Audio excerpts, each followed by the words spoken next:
Bienvenue dans Démangeaison, le podcast qui gratte votre curiosité.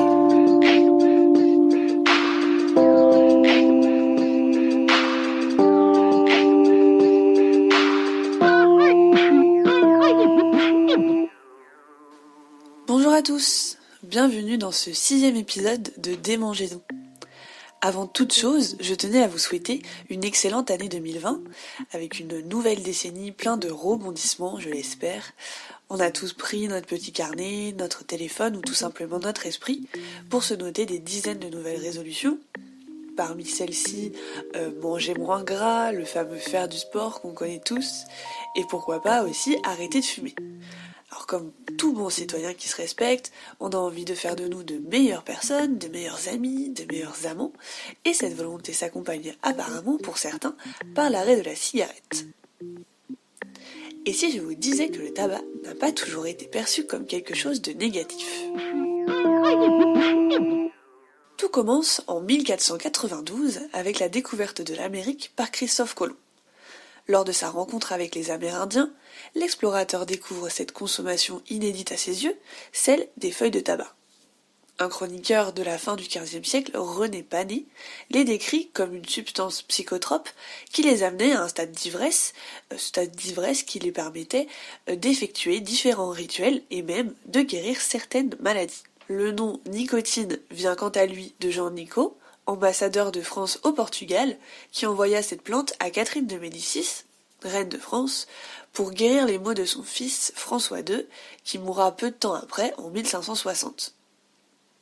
Vous l'avez donc compris, le tabac à cette époque possédait de véritables vertus curatives dans le conscient collectif français, et ce jusqu'à la fin du XIXe siècle, où des études approfondies sur le sujet ont montré que le tabac n'était pas forcément quelque chose de positif, notamment au regard des dépendances, de la mortalité des patients, des effets cancérigènes qui ont été trouvés. Aujourd'hui, on peine vraiment à croire que le tabac a pu être vu comme quelque chose de positif, tant on a vraiment été élevé avec la vision du tabac comme quelque chose de négatif, au regard des cancers du poumon, des problèmes respiratoires, des problèmes d'infertilité. On est sûr aujourd'hui que le tabac est clairement nocif. Sans parler du prix. Un paquet de blondes classique est passé de 5,65€ en 2010 à 7,88€ en 2018. Une augmentation qui continue de grimper à cause de la hausse de la fiscalité du tabac qui a été programmée par le gouvernement pour réduire la consommation de tabac au sein des Français. Donc cette augmentation, elle s'accompagne aussi d'autres initiatives comme par exemple le mois sans tabac ou la création du paquet neutre. Si on se penche de plus près sur cette question, on se rend compte que si le gouvernement a son rôle à jouer dans l'augmentation du prix du tabac, c'est qu'il touche de près ou de loin à cette question. On sait par exemple que l'argent dépensé par les Français dans le tabac n'est pas reversé directement dans les poches des buralistes. Alors où va l'argent du tabac ? Je sais pas. Dans les banques de l'État. En fait, le tabac est réglementé et taxé et il contribue grandement à la bonne tenue des finances publiques. J'ai lu un article du Figaro que je vous mettrai en description du podcast parce qu'il parle vraiment bien du sujet, où ils nous disent que le tabac est l'un des plus gros contributeurs au budget national, avec environ 14 milliards d'euros de taxes et de TVA. Il permettrait apparemment de financer à lui seul pratiquement la moitié du budget de la défense nationale. Donc, je dis ça comme ça, c'est une petite info lâchée à bon entendeur, mais moi ça m'a fait réfléchir en tout cas à toute la complexité qu'il peut y avoir derrière le tabac et dont on penserait peut-être pas qui se cacherait tout ce monde quand on fume sa cigarette avec ses amis ou en attendant sa prochaine séance de ciné avec ses copains. D'ailleurs, transition toute trouvée avec le cinéma, qu'en est-il de l'image de la cigarette dans les films ? Ça a beau être mauvais pour la santé, on a beau le savoir, on n'imagine pas une seule seconde en voyant James Bond qu'il a des poumons pleins de goudron ou des dents toutes jaunes. Non, on voit l'image d'un mec qui est charismatique, qui est performant. Et je suis d'ailleurs tombée sur un article qui s'appelle Smoking Kills But Not Always, qui rappelle une scène du deuxième James Bond, qui s'appelle Le Bon Baiser de Russie, où son étui de cigarette lui permet d'amortir l'impact d'une balle. Je trouve ça quand même drôle de se dire que c'est grâce à son étui de cigarette que le mec n'est pas mort. Et il faut voir juste combien de cigarettes ont fumé dans certains films plus anciens. Par exemple Fantomas, où on voit tous les hommes d'affaires, le cigare et la clope au bec. Vous allez voir comment on peut, les mains derrière le dos, tout en fumant négligemment, se débarrasser d'un adversaire qui vous tient sous la menace de son arme. Bon, Bertrand, donnez-moi du feu. Regardez.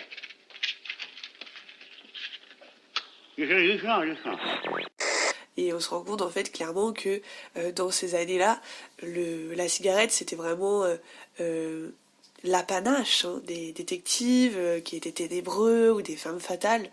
Et plus récemment, j'ai été carrément surprise de la fréquence à laquelle fumait un des personnages principaux de la série Mindhunter. Je sais pas si vous avez vu cette série, elle est sur Netflix.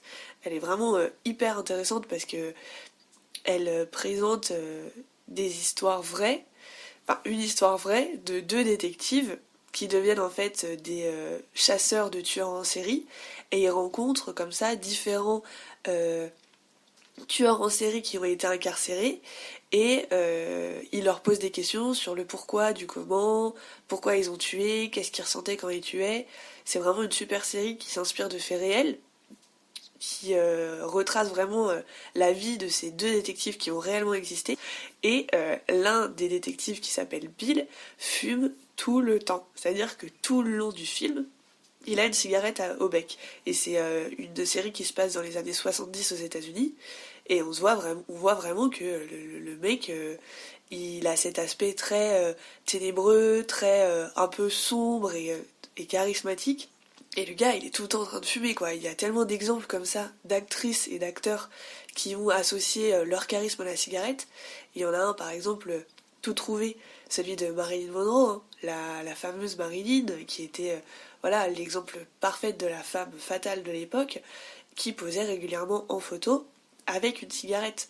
Et voilà, elle avait la poitrine en avant, elle avait la bouche ouverte, il y avait cet aspect où les vapeurs de fumée, elles entouraient sa silhouette.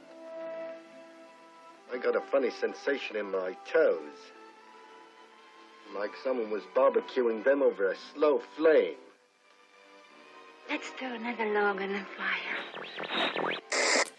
Et il faut le dire, dans les années 50, fumer, c'était clairement un fait social. C'était glamour, et on peut dire que ça donnait du chien, hein, entre guillemets. Aujourd'hui, la publicité pour le tabac, elle est interdite depuis 1991 en France. Hein, vous verrez jamais à la télé une pub pour Marlboro ou pour Camel. Mais dans les années 50, c'était pas du tout le cas. Et ça vaut vraiment le détour de s'arrêter 5 minutes pour regarder un mash-up de ces publicités. Je vous mettrai un lien dans la description. Et il y a plein de publicités des années 50, particulièrement des publicités américaines, où la cigarette, elle est carrément valorisée, quoi. Le créateur de Camel, on l'appelle Dr Camel, et il y a même une publicité super drôle où on voit un bébé en train de dire à sa mère allez maman, va fumer, profite de ta Marlboro. Enfin, c'est vraiment complètement différent d'aujourd'hui, et même si en France, aujourd'hui, on n'a plus du tout cet aspect où on peut faire de la publicité pour la cigarette, on est quand même, en France, les champions en termes du lien cigarette et cinéma. Par exemple, en 2017, c'était tellement important le lien entre la cigarette et le cinéma que la ministre de la Santé Agnès Buzyn accusait le cinéma français de faire de la publicité détournée pour la consommation du tabac. Elle s'appuyait donc sur les chiffres qui avaient été soulevés par la Ligue du Cancer, qui montraient que 80% des nouveaux films français mettent à l'image au moins une fois une personne en train de fumer. Le cinéma français, c'est le seul qui pourrait pondre un film sur le triathlon avec des mecs en train de nager en fumant des clopes. De par ce fait-là, même si le tabac au cinéma il est aujourd'hui pas interdit en France, il est fortement soumis à une restriction depuis quelques années. Par exemple, en 2009, l'affiche du biopic sur Coco Chanel qui est sortie au cinéma a carrément été refusée dans les métros parisiens parce qu'il présentait Audrey Tautou, donc l'actrice principale, en train de fumer. Donc, publicité indirecte, censure ou liberté artistique, On ne sait pas exactement ce qui se passe dans ce triangle amoureux autour du tabac, mais l'État semble être au cœur de ces problématiques. Alors ma question, moi aujourd'hui, c'est pourquoi on continue de fumer ? Ça coûte cher, ça nous ruine la santé, ça remplit les fouilles de l'État, et clairement on ne deviendra jamais un Alain Delon hyper charismatique ou une Audrey Hepburn en fumant. On peut peut-être toucher du doigt cet espoir, mais il sera clairement jamais assouvi par une cigarette. Et parce que j'ai voulu en savoir plus et percer à jour le pourquoi du comment de la cigarette, j'ai le plaisir d'en discuter aujourd'hui avec Raphaël, fumeur depuis 6 ans. Bonjour Raphaël. Alors, pour dresser rapidement ton portrait, t'as 21 ans, tu étudies actuellement à Chardon-Savart, en école de mode à Paris. Est-ce que tu peux nous expliquer un peu comment tu as fumé, quand, pourquoi et avec qui ? J'ai commencé en second, donc à 15 ans. Et je pense que c'est un peu comme tout le monde, d'ailleurs ça fait des ravages un peu. Je pense que c'est un peu comme tout le monde. T'es en pause du matin, tu vois tout le monde qui fume, donc automatique. Et puis tu veux essayer, t'es au lycée et tout. Donc tu veux essayer un peu tout ce qu'il y a à ta portée. Et en fait c'est comme ça que j'ai commencé à fumer. Et j'ai commencé à fumer en tirant une latte. En me sentant pas bien du tout, en allant en cours de physique-chimie, de me sentir tout blanc et tout. J'avais trop envie de vomir, enfin c'était horrible, mais ça t'empêche pas de continuer, parce qu'au départ je pense que c'est quand même un espèce de truc de mimétisme. Donc au départ ça a été vraiment ça. J'ai commencé, je pense comme tout le monde, un peu à piquer dans les paquets de un peu tout le monde, jusqu'au jour où je me suis dit bon il faudrait peut-être arrêter, et que du coup j'ai acheté mon premier paquet, qui était un fleur du pays. Et du coup, souvent on se dit la limite, c'est que j'achèterai jamais mon propre paquet, tu sais. Ouais. Quand tu commences à fumer. Ouais. Tu te dis souvent, bon bah voilà, de toute façon je n'achèterai jamais mon propre paquet, donc je serai pas vraiment un fumeur, puisque c'est pas ton Oui, paquet. et puis il y a aussi un peu l'hypocrisie de se dire que t'es complètement indépendant de ça et que tu peux arrêter du jour au lendemain parce que ça te touche pas trop et tout. Mais au début, c'est quand même vrai. Enfin, moi je me souviens qu'au début, je pouvais ne pas fumer, ça me faisait rien. Mais c'est qu'après, je pense que quand tu prends le pas de fumer dans des situations un peu... je sais pas, tu vas boire un verre avec tes potes, tu t'allumes une clope et tout, ça entraîne un peu le truc et ça devient plus quotidien. Puis il y a aussi le fait que les parents te l'interdisent souvent quand même chez toi, donc tu fumes pas chez toi, donc t'as pas non plus cette dépendance à te dire, je sais pas, je suis en train de travailler sur un truc, donc je vais fumer puisque tu sais que c'est interdit. Donc tu le fais pas et puis tu transgresses un peu les règles, tu commences un peu à fumer à ta fenêtre. Moi j'écris à ma fenêtre en écrivant des poèmes, tu vois. Un peu cliché quoi. Mais ouais. Et du coup, t'as des membres de ta famille qui fument ou qui fumaient quand t'étais plus jeune ? Si oui, mon père et ma mère. Ok. Ma grand-mère aussi un petit peu. Et tu penses que ça t'a incité à fumer, tu penses, ou c'est vraiment indépendamment Je pense pas que ça m'a incité à fumer parce que tu prends le cas de plein de personnes. J'ai une amie, sa mère par exemple, elle fume, mais elle fume pas. Ses deux parents fumaient, je crois. Et elle ne fume pas. Donc en fait, je pense que c'est juste pas d'adolescente. Tu as un peu tout testé et par effet, encore une fois, de mimétisme et de vouloir s'intégrer au groupe, tu fumes. Après, je pense que oui, forcément, t'as pas tes parents qui fument, je pense que tu y vas moins. Mais je pense pas que le fait que tes parents fument soit un facteur qui fasse que tu fumes. Et quelle image la cigarette ça véhicule pour toi ? Est-ce que tu penses que c'est... moi je pense que la cigarette c'est associé à une espèce d'image. C'est associé un peu comme ce que tu disais avant au film. Le cinéma français, c'est truffé de clopes. C'est aussi, de toute façon tu le vois depuis qu'on a des portables, la clope c'est un moyen de passer le temps. En fait c'est d'occuper ses mains aussi, et ça tu le vois avec le portable où dès que tu sais pas quoi faire, tu prends ton portable et tu fais des trucs sur ton portable. En fait c'est surtout l'histoire du geste quoi je pense. Mais pour en revenir à ce que tu disais, parce que je me suis un peu égaré, oui, je pense que c'est associé à une image dans le sens où t'as plein d'acteurs. Tu prends Catherine Deneuve, dans plein de ses films, tu la vois fumer. Et d'ailleurs, elle dit à propos de ça que c'est même pas les réalisateurs qui lui demandent, c'est qu'en fait, elle est tellement parfois un peu stressée parce qu'elle est en train de jouer, qu'elle a besoin de s'occuper les mains et que en fait, ça permet. Et apparemment, c'est aussi pour ça que ça a été beaucoup mis dans les films, c'est que ça permet de s'occuper de ses mains et d'être moins tendu. Donc oui, c'est associé à une image. Quoi. C'est vrai que je pense que dans les films, quand tu... Enfin, je suis pas actrice, effectivement. Vas-y, un peu. Mais je pense que ça te permet, tu sais, de... Si t'es un fumeur déjà de base, ça te permet peut-être de t'intégrer au personnage, tu sais, de donner peut-être un truc vrai. Ah bah. Parce que dans la façon que t'as de parler, tu De sais... toute façon, combien de personnes, enfin, qui n'a jamais, en regardant un film où il y a quelqu'un qui fume, allumé une clope dans les secondes qui suivent? De ouf, Enfin, tout le monde, quoi. de ouf. Puis en fait, c'est surtout le fait, je pense qu'il y a aussi un peu ce cliché, mais t'y penses pas quand tu le fais. Je pense que c'est hyper inconscient, mais c'est un peu cool de fumer sa clope dans son lit en regardant un film, quoi. Bon, après, n'en déplaise aux gens qui n'aiment pas fumer à l'intérieur. Parce que moi, plein de potes me disent, ah, mais comment tu fais? Après, ça pue dans les draps et tout. Moi, je m'en fous. Moi, je suis un gros dégueulasse. Donc, je m'en fous. Mais d'ailleurs, très bon point, parce que j'ai vraiment toujours été fascinée par de l'empathie. Quand on voit quelqu'un d'autre fumer, quand on est fumeur, et donc par exemple toi dans les films, on a toujours une envie, comme une solidarité, de vouloir accompagner l'autre dans ce moment. Tu sais, comme si la cigarette, c'était pas que Ah, tu vois une comme action. ça. En mode, tu le vois en mode solidarité. Non, mais je sais pas en fait, parce que on a l'impression Mais que moi, je c'est dirais pas... plus que c'est un geste de mimétisme. Ah d'accord, ah oui, bah c'est intéressant. Tu vois, moi, je trouve que c'est... D'accord. Je pense que... Et bon, on a un peu préparé l'émission, donc disons...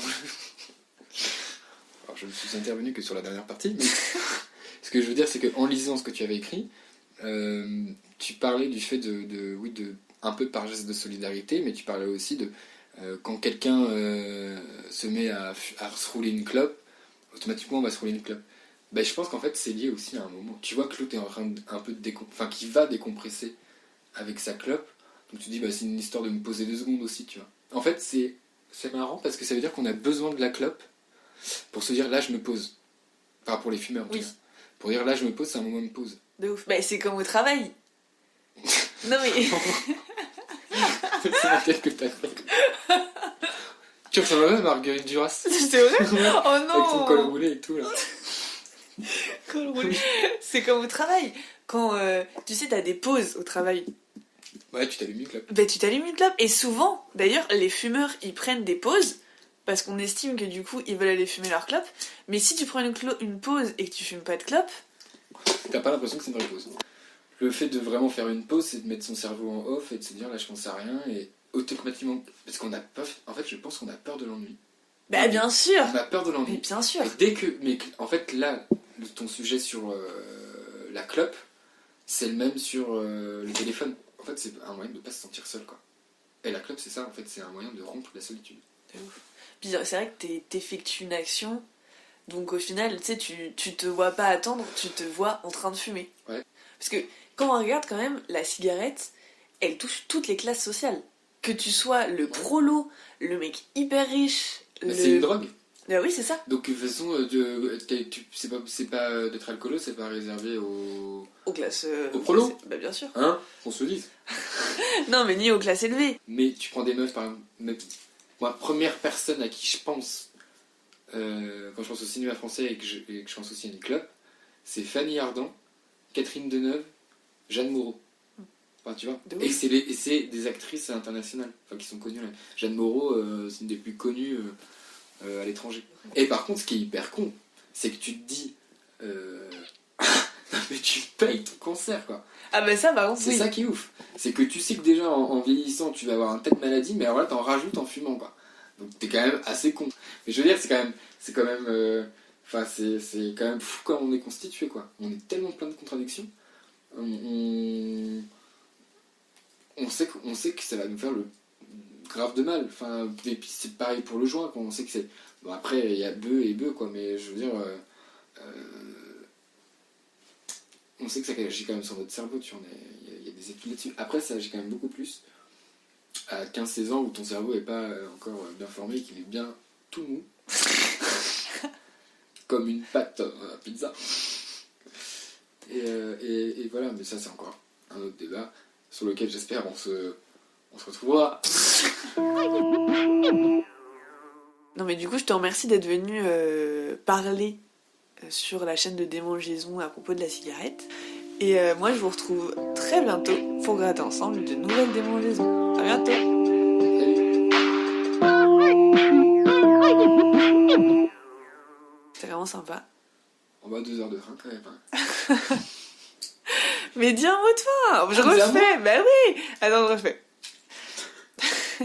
Non mais faut une belle fin quand même. Ça se termine en queue de boudin. Bon non mais c'était chouette.